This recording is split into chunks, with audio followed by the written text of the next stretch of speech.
Hi నమస్తే welcome to red TV. నేను మీ ప్రత్యూష. ప్రస్తుతం మనతోని సీనియర్ జర్నలిస్ట్ దాము బాలాజీ గారు మనతో ఉన్నారు. సార్ తో మాట్లాడి మన నిమిషాలు తెలుసుకుందాం. నమస్తే సార్.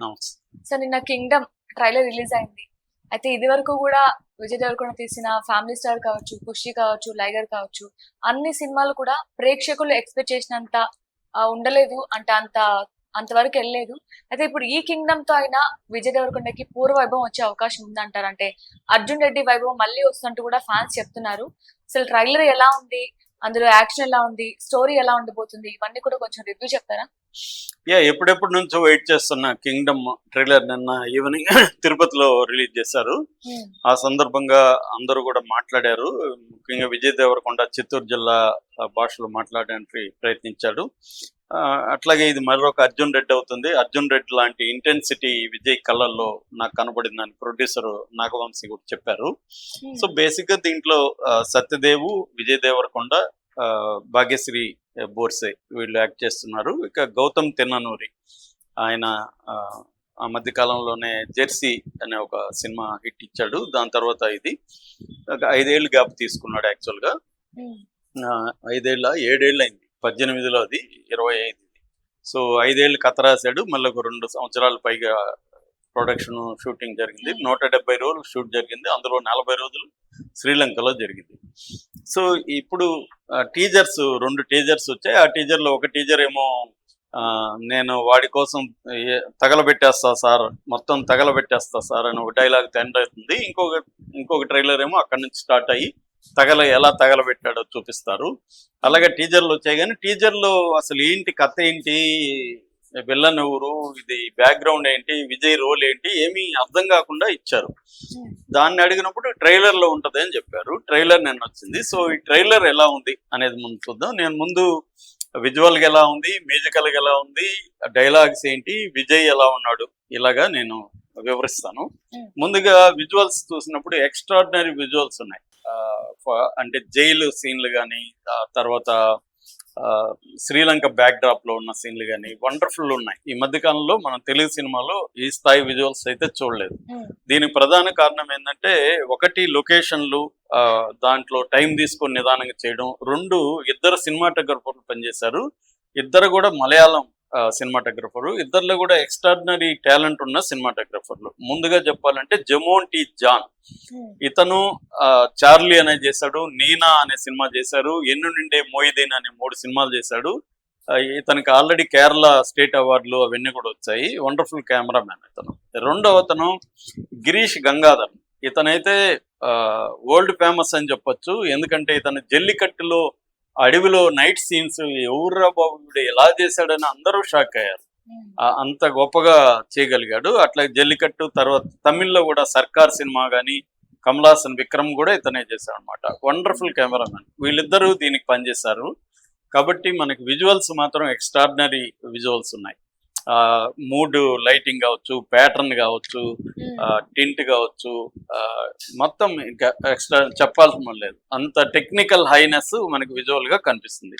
అట్లాగే బ్యాక్గ్రౌండ్ స్కోర్ ఇంతకుముందు జెర్సీకి కూడా అనిరుద్ధే చేశాడు. అనిరుద్ధ్ రవిచంద్రన్ మన రజనీకాంత్ మేనల్లుడు, రజనీకాంత్ భార్య వాళ్ళ తమ్ముడు కొడుకు, అన్న కొడుకు. సో ఇతను ఈ మధ్య కాలంలో ఎక్స్ట్రాడినరీగా మ్యూజిక్ డైరెక్టర్ గా ఎదిగాడు. సో ఇప్పుడు లేటెస్ట్ గా కూలీకి కూడా అతనే మ్యూజిక్ డైరెక్టర్. అతను దీనికి చాలా బాగా ఇచ్చాడు.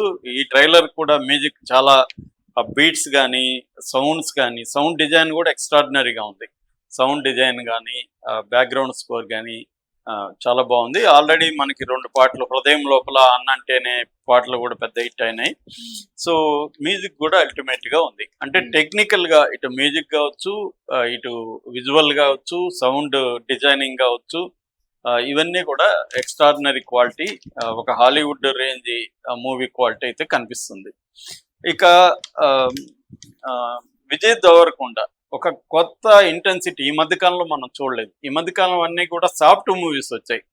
లైగర్ కొద్దిగా వైలెంట్ మూవీ కానీ అది ఎఫెక్ట్ లేదు. దాని తర్వాత ఖుషి కానీ, ఫ్యామిలీ మ్యాన్, ఇవన్నీ సాఫ్ట్ మూవీస్. అంటే ఒక అర్జున్ రెడ్డి లాగా ఒక ఇంటెన్సిటీ. అర్జున్ రెడ్డి విజయ్ దేవరకొండ లేకపోతే ఆ సినిమా లేదని చెప్పొచ్చు. ఎందుకంటే అతను ఒక ఇంటెన్సిటీతో దాన్ని, ఆ క్యారెక్టర్ని ఎలివేట్ చేశాడు. ఒక మ్యాడ్నెస్, ఒక ఇంటెన్సిటీ, ఒక సఫర్ అవుతూ ఒక యాంగర్ ఉన్న వ్యక్తి దాన్ని ఎట్లా అతను చేశాడు, అది వండర్ఫుల్ గా చేశాడు. దీంట్లో కూడా ఆ కైండ్ ఆఫ్ ఇది ఉందన్నమాట. అంటే ఒక ఎమోషన్ ఉంది, తర్వాత ఒక బెటర్నెస్ ఉంది, బెట్రేయల్ కనబడుతుంది, అంటే తనను మోసం చేయడం కనబడుతుంది, అన్నతోనే ఫైట్ చేయాల్సిన సిచ్యువేషన్ కనబడుతుంది, ఎంతో ప్రాణప్రదంగా ప్రేమించిన అన్నతోనే ఫైటింగ్ అవన్నీ ఉన్నాయి, జైల్లో అతనే ఎనిమిలాగా అయిపోయే పరిస్థితి ఉంది. సో ఇవన్నీ ఆల్ కమర్షియల్ సినిమాకి కావాల్సిన ఎలిమెంట్స్ అంతా ఉన్నాయి. దాన్ని విజయ్ దేవరకొండ బాడీ లాంగ్వేజ్ కానీ, అతని ఫిజిక్ కానీ, మొత్తం ప్రజెంటేషన్ కానీ వండర్ఫుల్గా ఉంది. అంటే తర్వాత దాంట్లో ఎతగడం కూడా కనపడుతుంది. ఒక మామూలు మనిషి ఒక పై స్థాయి, వీళ్ళ భాషలో చెప్పాలంటే రాక్షసుడికి రాజు, కింగ్ ఆఫ్ డెమన్స్. కింగ్డమ్ అంటే ఇక్కడ డెమన్ డమ్ అని కూడా అనొచ్చు, అంటే డెమన్స్ కి కింగ్ ఇతను.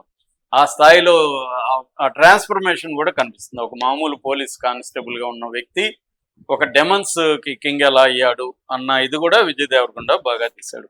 ఇక డైలాగ్స్ కానీ మనం గమనిస్తే కథ కూడా చాలా వరకు అర్థమవుతుంది. సో డైలాగ్స్, ఓపెనింగ్ డైలాగ్స్ ఏంటంటే, ఒక ఎమర్జెన్సీ ఆపరేషన్ కోసం నువ్వు అండర్ కవర్ స్పైగా మారాలి, అన్నీ వదిలిపెట్టాలి, ఉద్యోగం అన్నీ వదిలిపెట్టాలి అనేది ఒక డైలాగ్, ఓపెనింగ్ డైలాగ్ ఉంది. దాని తర్వాత అతనే చెప్తాడు, నువ్వు అడుగు పెట్టబోయే ప్రపంచం అనగానే ఆ శ్రీలంక బ్యాక్ డ్రాప్ లో అవన్నీ చూపిస్తారు. మనుషులు అనగానే మళ్ళీ అక్కడ ఉన్న మనుషులు అవన్నీ చూపిస్తారు.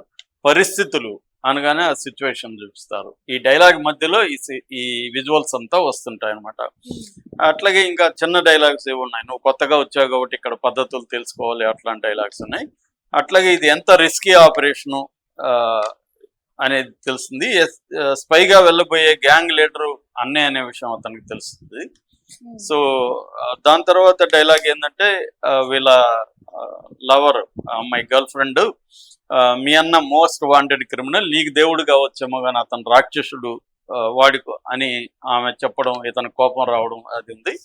దాని తర్వాత ఇతను మళ్ళీ ట్రేజర్లో ఉండే డైలాగ్, వాడి కోసం మొత్తం తగలబెట్టేస్తా సార్ అని ఒక పవర్ఫుల్ డైలాగ్ ఉంది. దాని తర్వాత విజయ్ దేవరకొండ డైలాగ్ ఉంది. ఆ వార్ బ్యాక్ డ్రాప్ లో చావో రేవో తేల్చుకోవడానికి 5 నిమిషాలు చాలు అన్న ఒక డైలాగ్ ఉంది. దాని తర్వాత ఈ మట్టిలేనో ఏదో ఉంది, ఈ వీడు మనుషుల్ని రాక్షసులుగా మారుస్తుంది, వీడిప్పుడు రాక్షసులకి రాజు అయిపోయాడు అన్న ఒక డైలాగ్ ఉంది. సో ఓవరాల్ గా మన కథగా పాయింట్ గా చెప్పుకోవాలంటే, వీళ్ళిద్దరు అన్నదమ్ములు, Vijay and Suri and Shiva. Vijay Deverakonda Suri, Satyadev Shiva.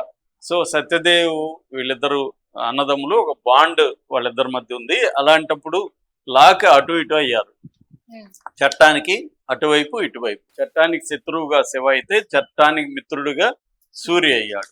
So వీళ్ళు ఇప్పుడు దేశము చట్టము ఇవన్నీ, ఇతను దేశం కోసం ప్రాణాలు వదిలే కైండ్ ఆఫ్ ఇది ఇతను, అతనేమో దేశానికి ఎనిమిగా అవుట్లా అంటారు, ఎనిమిగా మారిపోయాడు. సో ఇక్కడ బ్రదర్లీ లవ్ ఉంటది, at the same time rivalry ఉంటది. ఈ బ్యాక్ డ్రాప్ లో విలన్ ఎవరు అనేది కరెక్ట్ గా మనకి తెలియలేదు, దీంట్లో చెప్పలేదు.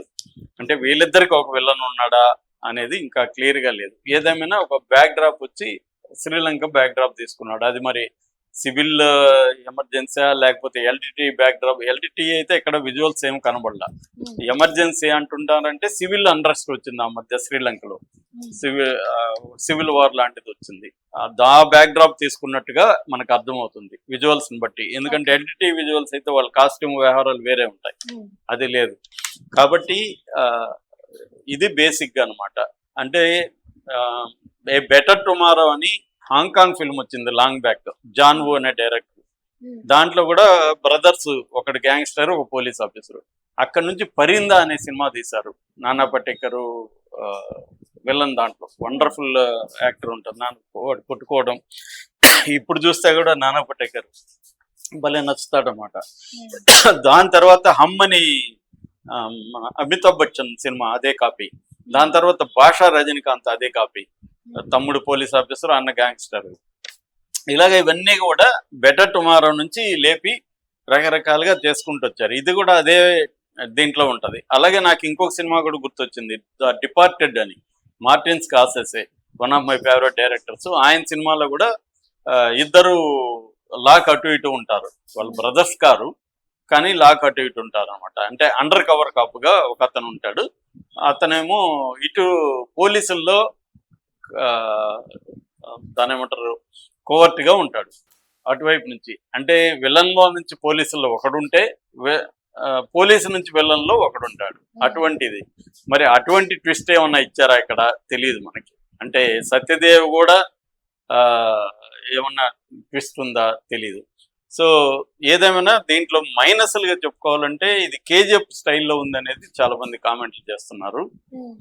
రెండో మైనస్ ఏంటంటే స్ట్రాంగ్ విలన్ లేకుండా సత్యదేవే మెయిన్ క్యారెక్టర్ గానైతే మాత్రం విజయ్ దేవరకొండకి ధీటైన విలన్ లేకపోతే మళ్ళీ సినిమా ఎఫెక్ట్ ఉండదు కదా, అదేమీ చూపించలేదు.